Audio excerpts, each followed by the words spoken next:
Hey guys, welcome back to another episode of Trades Talk. I'm here with Maggie Wymore, and we're interviewing Barry Schulman from Predictive Index today. So, Maggie, what'd you think of the episode? I thought it was incredible. Actually, I am taking away a lot of the things that we learned and talked about with Barry to my team in order to be a better manager, a better coach, and just understand what drives people better. The predictive index, I know you use it in your daily work at K&D, Justin, but just what he has to teach and what you can learn from this test is incredible. I mean, what did you think of the conversation? Well, I think it's going to cover a lot of the challenges we run into as trades professionals is this labor issue, and not so much from a hiring and retaining labor. That's important. It's really about getting the right people into the right seats. And what's funny about what Barry talks about, I don't want to give too much away, is we go into this idea that some people may be in a career for the last 10 years that really doesn't fit their strengths, but they have stretched in one way or the other to play that role, whether it's maybe an account manager, a salesperson, or something else. So he kind of shows us how to understand that at a deep level, deeper than just day to day on how good they are doing, but really the behavioral needs and the drivers of A players. So if you have employees, this is a great episode for you. Yeah, or even if they're not your employees, but you work to serve a team. Absolutely. I think there's a difference between what people like to do, what they're good at, and what they do just because they have to. And I think that what Barry lays out is all of that during this episode. So should we just go ahead and dive in? Yeah, let's go ahead and get started and stay tuned. He gives us a really nice trade secret at the very end. So make sure you listen to the whole episode and let's get rolling. So excited to have you on the show. We're going to dive into culture. We're going to dive into people, talent, all those aspects. But before we go there, why don't you give the listeners just a little bit of a background of who you are and how did we get here today? Right. So, professionally speaking, I started working on a Madison Avenue executive search firm back in the 80s. I am not young and learned the executive search business. Did that for about 5 or 6 years and decided because I'm entrepreneurial and I don't like to be told what to do, moved out here to start my own business. I started up in Palo Alto in 1990 and was specializing in marketing and corporate communications, issues management, public relations, communications types of search. One of my first clients was this new software company called Oracle. So, all to say, I've been doing retained executive search for about 36 years. And several years ago, I was recruited by a software company called the Predictive Index to represent their tool because they like to bring people in who were comfortable sitting with founders and executive teams talking about talent. And of course, I wasn't very interested at first and said no 3 months in a row to have a call. But ultimately, they said, come to Boston. And I was like, all right. And it turned out that this tool actually did what I had been doing for 3 decades better, which really pissed me off. But turns out that, yeah. So that's me. And here we are and making those data driven decisions rather than the hunch focused hiring. And today I'm so excited to dive in because in the trades industry, labor is everything. I mean, that is our biggest lever of profitability, our biggest lever of client retention, of employee retention, and hiring takes a lot of work. Whether you make the right hire or the wrong hire, it's a lot of work. When you make the wrong hire, it's even more work.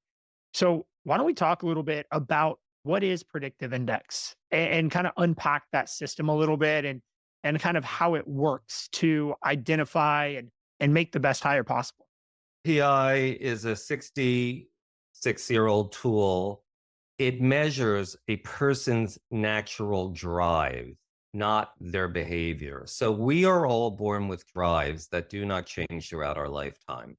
We call them dominance, extroversion, patience, and formality. Literally, within a matter of minutes, 2 to 4, sometimes 5, if this person in particular is very analytical, we can get down to the essence of a person's natural, like how they were born, how you were born, and it's how you're going out. It stays the same throughout your lifetime. And when a tool, and there's a ton of tools out there, But PI tends to be one of the most highly validated tools, scientifically validated, which means that you'll get the same results if you take it in the appropriate timing. I mean, you can't take multiple PI surveys back to back. You have to wait years because of something called stimulus response. I won't bore you with that, but all to say that the tool can actually measure literally how you roll from a dominance, extroversion, patience, and formality drive. And it will be extremely accurate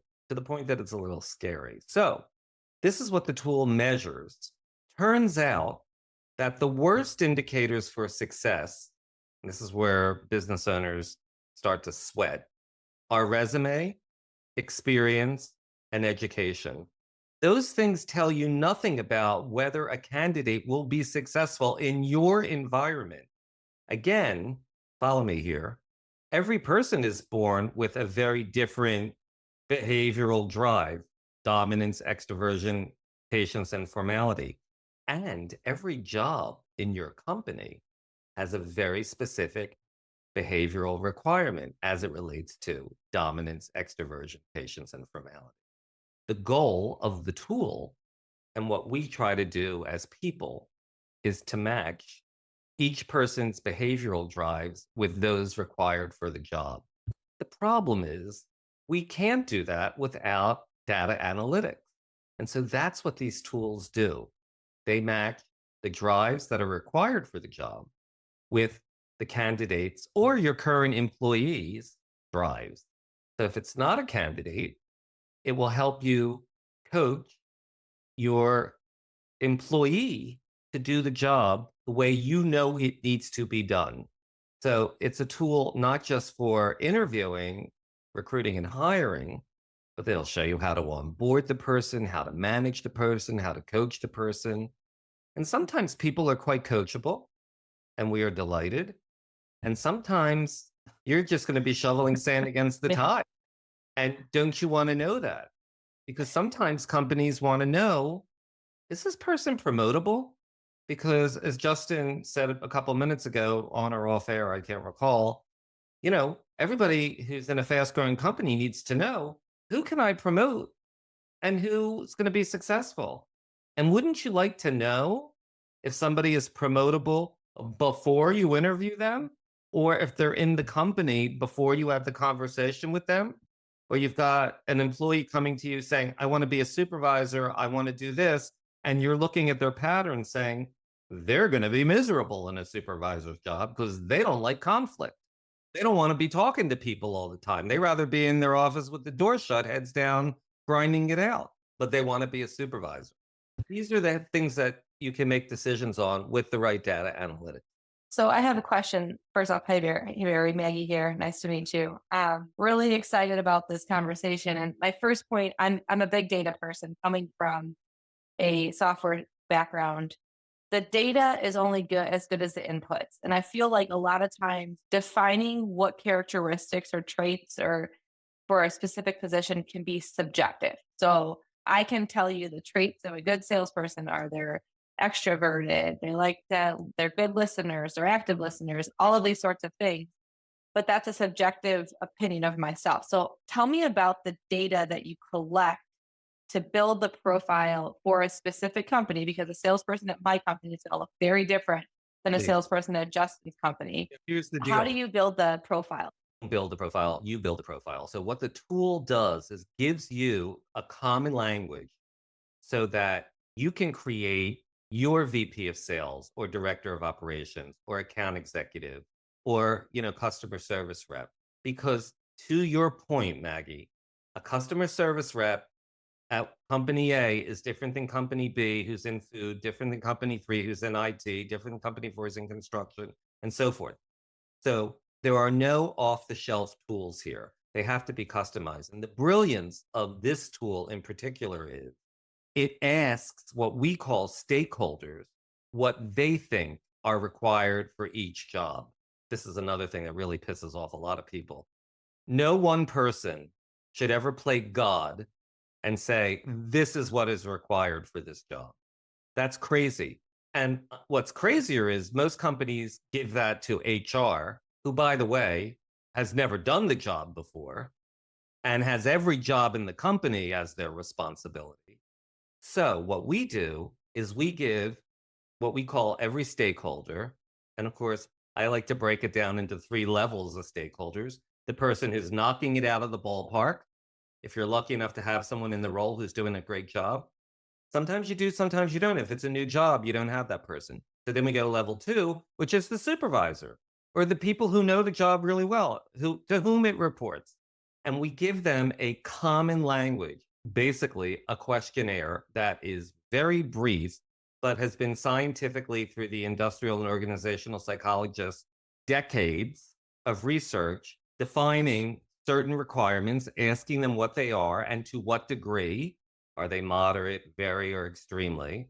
And we take the 2 people or the 3 people or the 4 people, stakeholders, we take their input and we look at them. And this is, again, the brilliance of the tool. Oh, this person said that this is important, but this person said, I don't think this is important at all. Do you think those 2 people should talk since we're talking about the same job? We got to get everybody on the same page. So I'm talking 15, 20 minutes, maybe 30 minutes if there's a lot of disagreement. But once we get everyone on the same page, then we have a job pattern. And the pattern not only reflects the behavioral need, it also reflects the cognitive requirement. Cognition is not intelligence. It's how quickly somebody learns, adapts, synthesizes, memorizes, prioritizes, just how quickly they get it. Because some people get it like this, and some people get it like this. And Hmm. look, there are some jobs where this is okay. But if you've got a job that moves like this, you better get somebody who cognates like that. That's 42% of every job. Behavioral is 52%. This tool, add the numbers, enables you to have a 94% accuracy on who you're going to bring on board for an interview. I want to be really clear here. The tool does not tell you who to hire. This is not a hire and fire software. This is what you're going to get with this person. They will be this way. They will talk this way. They will communicate this way. They will pay this amount of attention to formality, to rules. They will pay this amount of attention to structure, and you make the decision. But you still got to like them. They got to be the right chemistry, cultural fit. They have to be the right money, the right geography, all those things. But why would you waste 2 seconds talking to somebody before you knew if they could do the job the way you want it done happily for long periods of time? And that's what a good assessment tool will tell you. That's such a great explanation of this new it's not really a new way of hiring, but I think the best way of hiring. And I shouldn't even say hiring, it's more screening and identifying. So I want to give a few real life examples. We've used this tool since 2020. We've put thousands of people through this assessment. And we've done this for clients as well as employees, and we can talk about that. It's a That's great. really smart. I mean, a very small, I mean, that's super smart. Because then you know how to talk to your client instead of talking to every client the same way. For reference, So I like, learned that Justin will be putting me through this here shortly. So we're a forth back on details from that. and honestly, all future podcast guests should be put through it. It would be great. There'll be some where it's going to be like pulling teeth to get them to say something. They'll have low extroversions. Now they can bend and stretch, but it's not going to free flow. You're going to maybe have to start giving me the cutoff sign with the hand going under the neck because I have a really high extroversion and I'll just keep talking. Yeah, we know that. Luckily, I do know Barry. So I know your chart. Got an advantage here. And I want to talk about that. You went through this explanation. You kept saying what is the drives of that person, where they're going to be most successful, where they're going to be most happy. And I think that's important to point out. I have interviewed people who have been career salespeople. They are 20 years in. That's all they've done is sell and sell and sell. And I get their pattern. And they are, for us, the opposite of what a salesperson looks like. But they match this account manager or this project manager, right? More of a customer care versus a front end sales role. And so I'll say, hey, this person seems like a great culture fit. We had a great talk with him. Let's bring him in.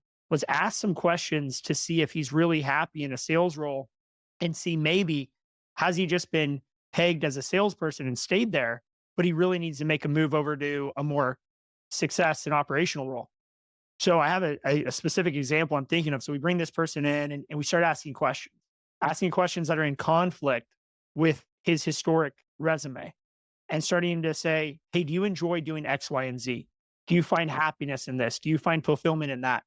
And we find out, no, he hates the sales role, but he likes commission, he likes getting paid, and he's successful at it. He's having to adapt constantly, daily. And as we unpack this, we realize, hey, we have this other position. It's an operationally focused position. It's more of a customer success position versus a sales position. And we start explaining some of the drives of that position. We start explaining some of the behaviors that someone would exhibit who would enjoy working in that position. And as we get deeper and deeper of explaining what Barry, you're talking about, the job analysis of the job pattern, he started saying, man, that is me. That's how I am at home. That's how I am inherently. And we realize this person has been in the wrong role for 20 years. Now they're super successful at our company and they're in a project management role and they're doing amazing. So it's just so interesting. What do you think about that? Well, what I know is all functional adults adapt their behavior multiple times a day. So, what you just described is somebody who was very successful in a sales role, who was adapting their behavior every day. And we all do it. I can walk into a room and not talk. I don't love it, but I can do it. And I can sit there and have somebody tell me what to do. And then sometimes I'll actually do it. I don't love it, but I can do it because I'm adapting my behavior. It's the problem people, and anybody listening to this has worked with problem people. The reason that problem people are problems is because they're not adapting their behavior. They're not reading the room. They're just being who they are without making accommodation for the circumstance or the job or the people or the communication style or the process, whatever. They're not adapting. Okay. But all functional adults adapt their behavior. So what you just described was a guy who figured out how to adapt his behavior. Now, and he was successful. I can't tell you how many times business owners call me up and say, oh my God, we did the job pattern for the role and I laid so and so's pattern on top of the job pattern and it's completely opposite, but they're knocking it out of the ballpark. And to that, we say, yeah. And they're stressed out and they're burned out and they're going home and kicking the dog or drinking or whatever because it's very stressful. It's typically not sustainable when somebody's in a role where they're bending and stretching all the time. We do not, as business owners, want anyone in any job in our company who has to be different than who they are naturally to get the job done 8-9 hours a day. We want people who naturally fall into what the role requires. And so that's what this tool does. And I want to give an example to the listeners that you can turn internally. And a lot of people who listen to this are starting entrepreneurs. And I can speak from experience. There are some days during your business journey, you have to do all positions. You have to wear all hats in the company as you start from scratch, or even as a small $1 to $5 million company. You have some days that after work, you go home and you are so energized, you could run a marathon. You're ready to go. You're not even tired, but you just work 12 hours. There are other days where you work 8 hours. You come home and you're exhausted, right? And you start to realize when you come home and you're energized, that's when you're working within your pattern. When you come home and you're exhausted and burnt out and frustrated, and you're usually negative, you're working outside of your pattern. And so if anyone listening, you can think back to the last year, think back to those days or those weeks where you get done, you're like, I don't even feel like I went to work today. I have so much energy. I feel amazing. That dopamine hit. And then think back to that day or week where you did not feel great. You felt burnout. You're asking yourself, why am I doing this? Is it worth it? And most likely, those 2 days, those 2 weeks are going to be complete contrast with each other. And that is what we're talking about today. And I'm sure people can relate to that. Yeah, that's an excellent example. I'm going to use an example personally that I've experienced. So when I stepped into the leadership role I'm in right now, I knew it was going to be a lot of like in the office, not really, on the road as much, or, it was just going to be a very big shift from being a salesperson to in a leadership position. But I told my leader at the time, I go, something that's really important to me and fills my cup and that I feel so excited about is going to events and being around people. Like that's a integral part of me being successful at this company. And so although I will happily step into this leadership position, it's definitely where I want to go. I cannot give up completely going to these events because that is what energizes me. And I don't think enough people advocate for that part of like, hey, yes, I'll do this job, I'll adapt and like, great, I'm excited about it, but also I need this other piece of this other role too. Well, and you're lucky that you were able to get that. Yeah. Some companies say, "Sorry, Yeah. this is the job. You want the promotion? This is the job. You want more money? This is the job." And it's the same thing with managers. Everybody who's listening to this has managers inside their company who probably shouldn't be managers, but they did their individual job well. Bam, you're knocking it out of the ballpark. You're a manager. Now you have 7 people reporting to you or 20 people, and they're sitting there saying, hello, how do I do that? Because again, most managers have never been managers before. So wouldn't it be great if each one of these newly minted managers or people who shouldn't be managers had a roadmap on how to manage each person? Ah, you mean you can't manage everybody the same way? Well, can you give everybody the same size shoe and the same size pants? No. Everybody needs to be managed differently. And without knowing what it is, your company is doing what every company does, manages everybody the same way. And that's why some people get it and some people fail and some get it halfway. People leave, some people stay. It's a crapshoot. And it comes down to the fact of optics at the end of the day. I actually just had a manager come to me saying he was struggling. He needed to go home for the day. Just wasn't here mentally. I'm like, do what you need to do, man. Like, go ahead. And I have a lot of optics around my team. So other managers are like, well, why is he doing this? And it's everyone's in each other's business. Maggie, what's the average age of your company's people? Because I think it's important to say that. Well, I think that's really important. And you're right. I should have led with that. So the average age of my managers is right around 27, 28. And yeah, reporting to me. And then average age of their teams reporting to them is between 24 and 25. So like I have a very young team and very Gen Z generation team where feelings and emotions are like very much so validated and need to be heard. And it's been a challenge for me. Some of that. I mean, Yes, there's nothing wrong with that. It's not all of them. Not all these Gen Zers want to talk about their feelings. No, definitely not. Gen Zers, right? Who just Right. feel like, I don't want to hear what you did this But week. that's why you have to manage each one's differently. Like, so I could tell you that the person who came to me, like, he's going to benefit by going home. Well, there's other people I would have challenged them and like, yeah, you can stick it out. Like you're actually okay. You're just making excuses. Right. So that just brings us around to the initial part of the conversation, which is, wouldn't you want to know that Yeah. before you have your first conversation with the candidate or with the employee? Don't you want to know who you're talking to? 100%. I hate resumes. Justin, I know that was something you wanted to talk about, was just like, maybe we've touched on a little bit behavior skills and resumes. I personally don't look at resumes before I interview people because it doesn't tell me anything. The first question I always ask, and I've said this before, is what's important for me to know about you? And some people leave with something personal, some people leave with professional, but I think I can learn a lot by asking that question because otherwise I'm looking at a red piece of paper that tells me nothing. Well, yeah, Maggie, I mean, it depends, right? So if it's a job that doesn't require a lot of experience, and don't look at the resume, but if it's like a data entry job or if it's a customer service job, it would be nice to see. I mean, I don't care, customer service at McDonald's or customer service at a store, whatever. But You have if they, recruiting experience. I leave my recruiters to do that. They only send people to me with the right resume. well, but again, one of the things that the recruiters really hate is when a client takes this tool on board, they say to the recruiter, hey, look, thanks for finding the person, but before you send them to me, here's a link. I want you to have them take this survey. It's only going to take 2 or 4 minutes, but I don't want to see them unless their survey results match the pattern that I'm looking for. And the recruiters, it drives them crazy, and it would have driven me crazy if somebody had said that to me, because they just want to put somebody who's at a like company doing a like job in front of you.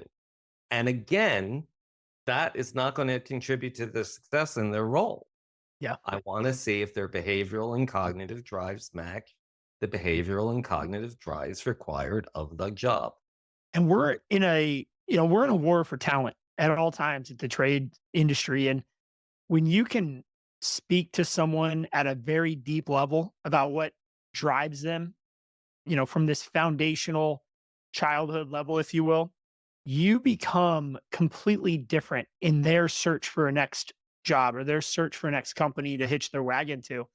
Because you're going into the interview, okay, great. I'm glad you worked at XYZ company. I'm glad you have this experience that checks some boxes. But let's talk about these drives and let's dive into this pattern and let's dive into what we need from this job. And all of a sudden your interview is dramatically different than the other 10 places they interviewed for. And we get that a lot. And we have a specific interview process that we go through. It's very systematic. It takes the human element in regards to people like to hire who they know, or should I say, people like to hire who they're like. So all of a sudden, if I'm left to just my hiring, I'm going to hire a bunch of people that are like Justin, and that's not what we need.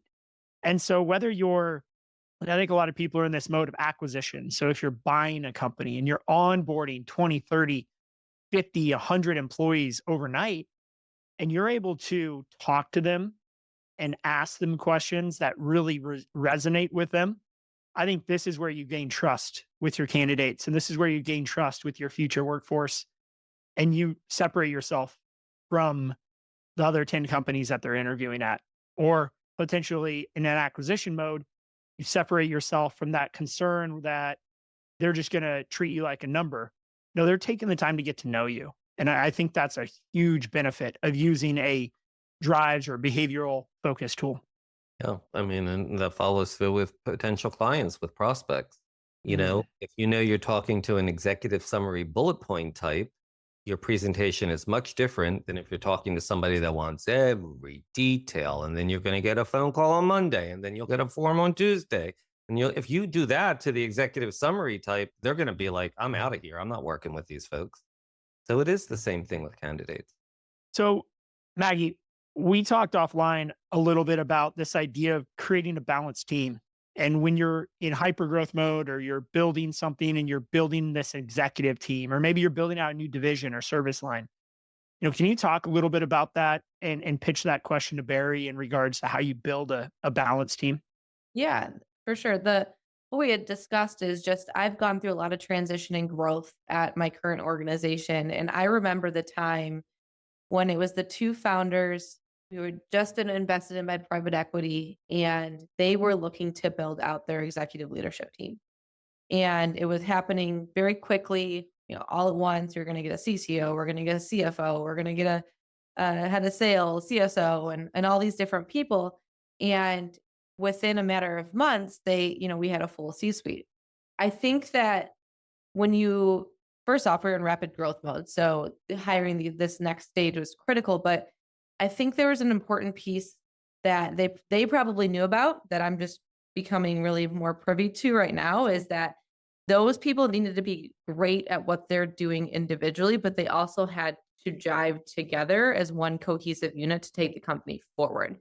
So, Barry, can you talk a little bit about the importance of when you are building a leadership team or even a mid-level management team? Because when you're building that step between the executive leadership and the front lines, what characteristics to look like at the individual, which we have touched upon, but what characteristics to look at as a partner working across departments in the organization. Right. Okay. So it's a couple prong answer. So the first part of it is you have to define the role. So I heard you say new company, two people, executive team in like a matter of a couple of months. Half the time companies say we're going to hire a CFO. And what they really need is a manager of finance or maybe a director of finance. Because you don't need a CFO when you're 3 months old or less than a year old. I mean, you just don't, because the job is not a CFO job. Okay. So we have to define the role. Now, a good tool will help you define the role. Okay. To everyone's agreement. Until the roles are properly defined, don't even interview, don't talk to anyone. Okay. So once the role is properly defined, then you have to and can determine what is required. Like, does this person need to be working on their own, or do they need to be more collaborative? Do they need to follow certain systems, or do they need to be the type of person who can put systems in place? Like, what do we want them to do? Okay. And everybody's got to agree on that. We haven't talked to one person yet.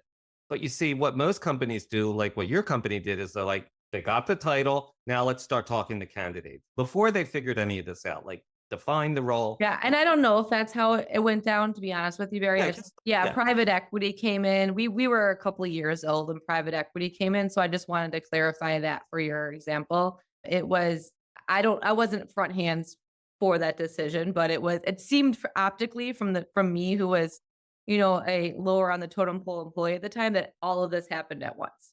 And far be it from me to say anything negative about the private equity experience. Because look, it's a dollars and cents thing for these guys, right? I mean, they're like, look, we need to turn a profit really quickly. So who cares about feelings? Let's just get everything done. Okay. Your question was, how do we get people to work together? All right. So once you figured out that you need person A, B, C, and D, and we have their jobs right, the next question you should be asking is, are A, B, C, and D people going to work together well? Like, where are they going to be similar and where are they going to be completely different? I'm hiring them because of what I need them to do. I'm hiring them because they have the experience and we like them and, they're a good fit. But what's it going to be like on my team? Oh my God. So this is where it makes or breaks, right? Like, if you have two people that have to work together and one is really, really detail oriented and another one can't remember the other person's name, that could be a problem if they don't understand that. But if they understand that this one is going to be really detail oriented and this one isn't, then anyone can work together. It's all about understanding what's going to happen when this team gets together. Because it's kind of like, I had a friend tell me who was going into marital counseling. This therapist had a really interesting concept. He said there's three people in a relationship: him, her, and the relationship. Like, the relationship is like a third person. Like, you have to treat each individual and the relationship as if they're separate. Interesting. So the team is different than the individuals in it, because you need to know what the makeup is for each person in the team. And then you need to know what's going to happen when those people get together. And a good tool like this tool will tell you, all right, when you put these four people or six people or 10 people together, these are the people who are going to want to, put systems in place. And these are the people who are going to want to take control. And these are the people who are going to be all about, results and how long it's going to take and how much is it going to cost and when's going to get the, like, you want to know who these people are so that A, you can be sure you're giving everybody the right role. Because a lot of times managers and owners are horrified to see that the people they've given certain goals to, wrong people. It's not that they can't do it, it's going to take them twice as long. But if they would have asked these people to do it, it would have happened like that. So you need to understand the individual and the team. And like I say, a good tool will help you do that quickly and easily. Third thing is, the managers have to understand themselves, because there is nothing in the world that is worse than a self-unaware manager. In other words, somebody who has no idea what they sound like, how they come off, what people think. So you need to be aware of yourself. You need to be aware of your people, and you need to be aware of them as the group, as the team. And with those three levels of awareness, companies hum. They just hum. I'm going to take it one step further. And I also feel like being in middle management myself, I have to be aware of my manager, because a lot of times I find myself, and Justin, I know you can relate to this, like having to manage up. And I know that you trust your team to run, John and Jessica and all them to run your company, and you're doing all these great things. Like, you have to trust them to manage up to you. and at what level to do that. So I have to understand what information my boss needs to know and what results I need out of him to help me solve the problem. So, Justin, am I correct? Do you have a room or a wall in your building that has everybody's patterns on it? I know we talked about it at some point. Not quite, but what we do have is everyone's desk has the pattern on there. Right. So when you walk into someone's office or you walk by their desk, you'll see, are they a maverick? Are they a captain? Are they this or that? And then what is their pattern? And then kind of like a quick synopsis of that pattern. Right. So I know, and we do a lot of training with our team, thanks to you, where you can look at a pattern and see, okay, this person is a promoter. They like to talk. They like to get in front of people. They want opportunities to influence versus someone who may be a little more introverted, like a finance person. A finance person, the first question I ask Tina is, "Hey Tina, is now a good time to talk, or do you want me to come back later?" Most of the time, it's like, "Hey, I can take a break." But if I walk in and I'm just my normal self of, "Hey Tina, so I was thinking about this," boom, boom, boom, boom. She's not only is she not listening to me, she's frustrated now, and the conversation is not going to be very well received. So I think it's important to understand not only how you come off on people, which I understand myself, hopefully, and then also how those people want to be received. So to that point, to dive a little deeper on this, I think, and to give the listeners a little bit of a takeaway opportunity here, if you're wondering why people aren't working in a certain position, and I just had a conversation at a conference last week about someone who's struggling. They're just getting to that 10 million mark. They're really becoming a real business versus just like an owner with a bunch of employees. And they're struggling with a few key leaders, these department leaders or vice presidents, whatever you want to call them. And they're realizing that some people are doing really well and others are failing miserably. And they can't quite understand, why is this happening? Why do some people do so well in their position while the other person completely fails? And on the surface, they look like two really strong, smart, capable people. If you've been listening, you kind of are understanding that there's this deeper need that people have, these drives. So, Barry, if someone is struggling with an individual or specifically a leader, what is the best way to approach that situation? And let's assume they don't have this awesome tool, Predictive Index, but they're realizing that by listening to this podcast, there's some obvious behavioral misalignment. They're an outgoing person, but they're in finance, or they're a introverted person, they're in sales. Now, maybe you can help us understand that a little bit. So the reality is, I tell people I've been interviewing candidates for 36 years and no one has really ever told me the truth and no one has ever offended me, right? So, in other words, when you're in an interview situation or you're dealing with an employee, they're pretty much going to tell you what they think you want to hear, which Mhm. is usually what the job requires and their ability to do it. And they're going to, for the most part, unless they're very upset, going to maintain some decorum. It's not going to be an offensive thing.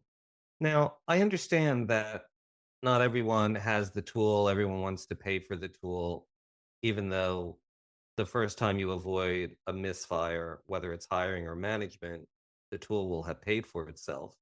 So, to your point, what do you say?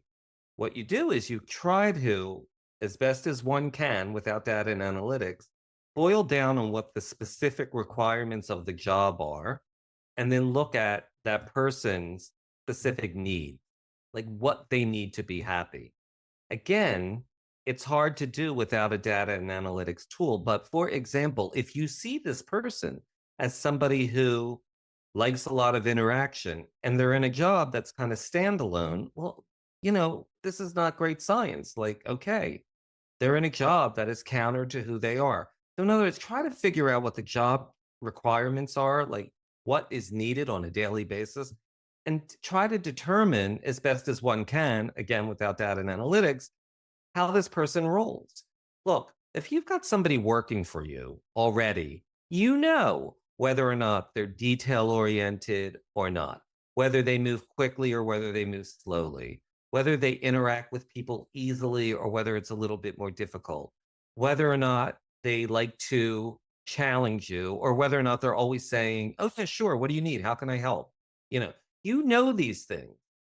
So look for those things and then look and see what the job requires. I will say 9 out of 10 times, if there's a mismatch, those things will help you figure out why. So I want to highlight what you said in here that is, I think, a little contrarian to what most people think when approaching the situation of challenge. You said what that person needs. I'll be the first one to admit I'm guilty of this. I mean, I am so focused on what the company needs. I'm so focused about what our customer needs, so focused about what the team needs. I tend to overlook and overstep what that individual needs.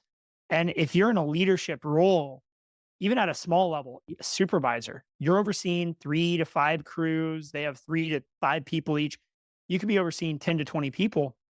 And that one person can dictate, depending on the size of your company, how your culture goes.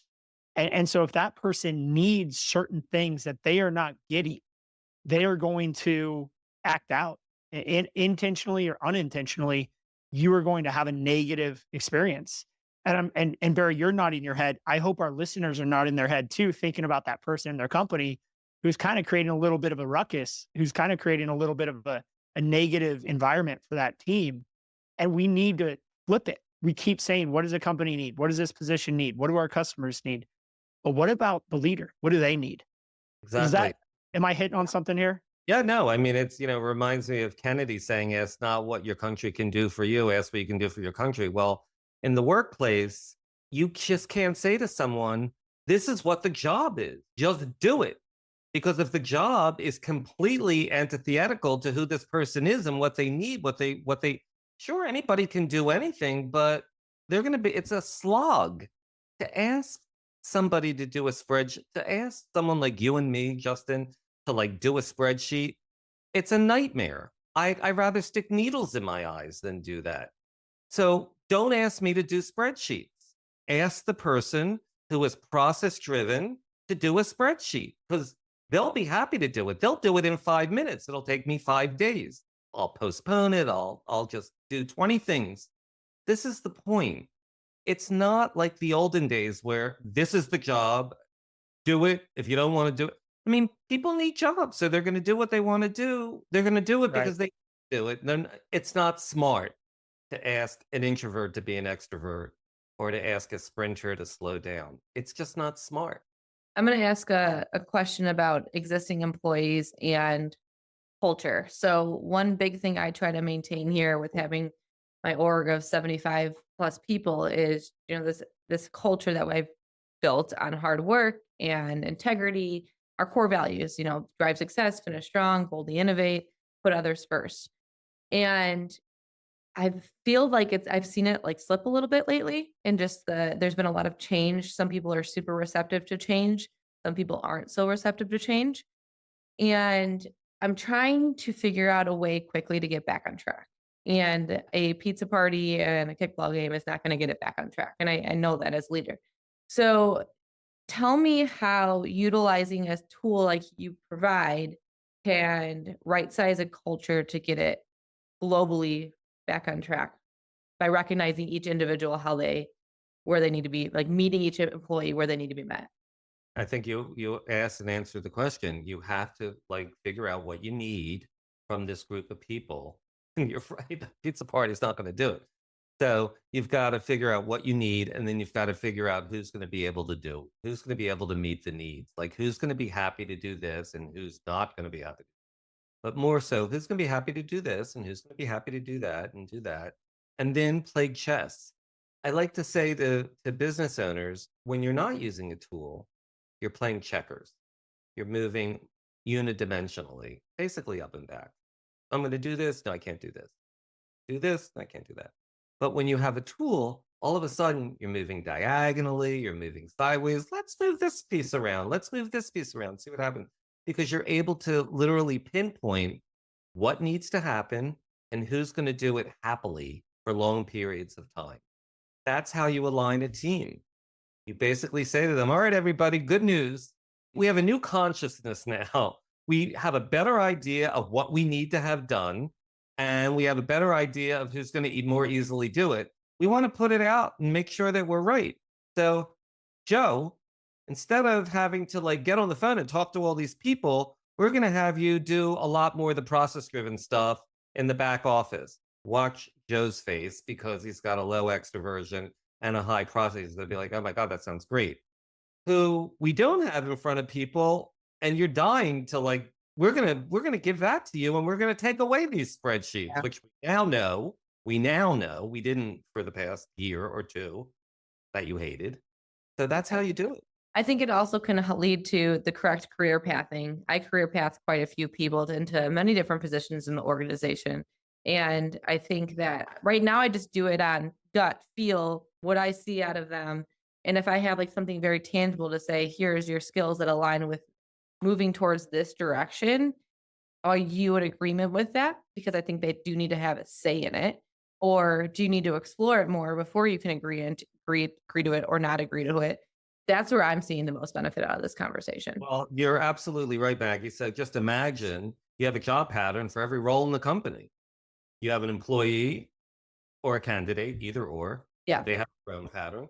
You can literally lay that pattern on top of every job and see who's going to do well, who I should talk to about what jobs. Because some people will only go so far. Some people can go the left. Some people are going to be better at the job, two jobs above than where they're at now. So if you see that happens, then you fast track them and say, look, I can't put you in a supervisor role yet, but I can fast track you. You've got to figure out how this works and who the people are and where the machines are and how to blah, blah. And then I can get you up faster because I know you'll be happier there, but I can't get you from Z without going through ABC to the alphabet, right? Yeah. And then And some we people, do this thing where we retire jerseys. So every one of my employees has a poster at their desk, and it has their name and it has their title, and then it has an image that they represent themselves with. So some people, like I have a Cubs logo on mine because I'm a huge Cubs fan. And I think it would be beneficial to have this predictive index on there. And this is me just brainstorming out loud. So you can either validate this or not. But when they get promoted out of our org, we hang their poster from the ceiling. So we have a whole line where we have promoted or retired jerseys. And I think it'd be interesting to see, the predictive index for who went to what position. So yeah, these people are managers now. Do they align or do they not align, or what characteristics align? So that way you can kind of see when you get yours and you start here, okay, I'm most aligned with the people who are moving on to engineering roles or are moving on to customer service roles or whatever it may be. listen, it's not rare to have people stretch a little bit. I would hear people say, I love my job because it challenges me. Those are the people who are stretching a little bit. They love their job because it challenges them. So they're not like 100% perfect for it. So they have to stretch a little bit, but that's acceptable. Yeah. That's enjoyable. That might be exciting for somebody who has to stretch a little, then they're successful. I mean, So that's their inherent born with skills, but you also can gain some stuff. You're always going to, retreat back to who you are as an individual, but you can definitely have some skills that you learn and adapt to. on this note, we've scaled pretty rapidly over the last 5 years, and we have lost some really amazing people due to promoting them into a position that really didn't fit them. And as you grow, your first thought is, and I heard this at a conference last week, is you want to elevate your team. And the best measurement of success is how many people are being promoted, and at the top level, how many of those people started from the bottom. I agree with that in concept. However, I don't think you should promote people just because they're there. And you have to ask yourself, as a growing company, is this the best person in the world to do this position? Or are they just at our company? And so we automatically go to them first. This is not meant to be a commercial or anything for PI, but prior to PI, we scaled from 1 million to 10 million in the course of 5 years. And we've had, during that time, towards that 10 million mark, we ended up turning over basically our complete leadership team. Really, no one's on the leadership team today that was also on the leadership team in 2019, except myself, my dad, and my cousin Jessica. Family, right? The other 5 have been turned over. And what we found out is we moved these people into these positions because they were positions we needed to fill, and we just thought that was the best thing to do. Now we realize it's better to analyze the job pattern, analyze the person's pattern, and have an open conversation if they're going to fit or not. And more times than not, we find out they're not a good fit, and we gain their buy-in on our recruitment process to go out and look for that person to come in. And if you look at my leadership team today, there's only one person besides family, Jeremy, that's raised from the bottom, if you will, in the company. And the other three have been recruited in because they are higher level, best fit for that position. And so, Maggie, I think to your point, in a hyper growth company, we have this desire to promote. This product helps you identify the right people who are promotable that fit the next step, but also identifies when there's a mismatch and gains their buy-in to go and look for that next person to bring in. And now you have a whole team alignment on who you're looking for, what you're doing, and no one feels passed up for a promotion because you and them both agree that it would not lead to a successful outcome. Yeah, I think that's absolutely right. And what's the cost of a bad hire? It's expensive. What's the cost of a bad promotion? I would argue it's much more expensive. Yeah. Yeah. And it's not just the money, it's the time and the heartache. I mean, the aggravation level. And it kind of permeates the organization. If you've got somebody who's not right for a role, it affects everybody. And somebody's carrying their weight, someone's doing their job, someone's having to clean up. Yeah. So, Barry, it's been great talking. I think there's a lot of takeaways here. I haven't prepped you for this, so I apologize in advance. But at the end of every episode, we ask for a trade secret. It's really that one piece of advice that you would give anyone, or potentially if you could go back and talk to yourself 20 years ago, what's the one thing you've learned from experience that you would like to share with our listeners? Yeah, I think I said it at the beginning of the call. The one thing that a career recruiter, I mean, I used to get paid a percentage of a person's compensation before they were hired. I was a retained executive recruiter. There's a difference. Contingency Okay. recruiters get paid when the person gets placed. Retained recruiters get paid in advance.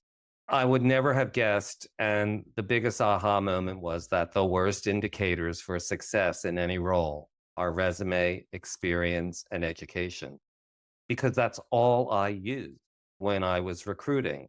Look at where they work. Oh, wait, they have the same title as the one you're recruiting for, and they've done the job at your competitor.